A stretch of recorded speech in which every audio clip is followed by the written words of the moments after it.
I'm standing here at Spring Hill near the old Tower Mill, Brisbane's oldest surviving structure that dates back to the days of the convicts.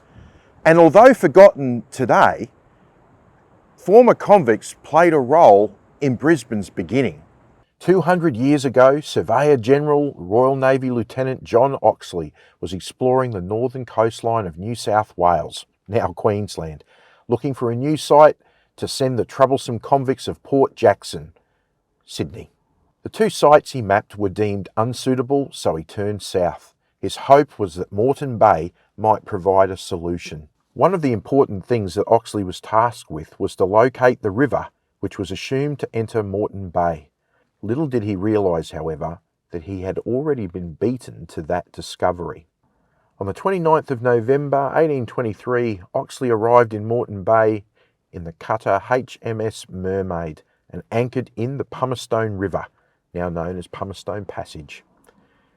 Incredibly, on the beach at Point Skirmish, Bribie Island, Oxley was hailed by a white man, Thomas Pamphlet. He and three other men, Richard Parsons and John Finnegan and John Thompson, had left Port Jackson, Sydney months earlier.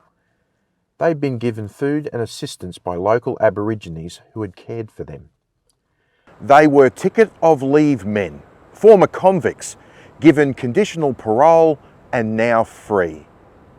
They left Port Jackson to make their fortune cutting cedar, a very valuable timber, at Illawarra, then called Five Islands. A ferocious storm that lasted days blew their boat north. They were hopelessly lost and thought they'd been swept to Van Diemen's Land, Tasmania. Lack of water saw Thompson die of thirst before they were shipwrecked on Moreton Island. They made it to the mainland, believing themselves to be south of Sydney, and so began walking northward. After 3 days, likely the 14th of June 1823, they came upon a large river, what is now known as the Brisbane. They were the first white men to have ever seen it. They were also the first white men to have lived with Aboriginal people in what is now Queensland. Aboriginal people actually already knew the Brisbane River was there. They called it Maiwa.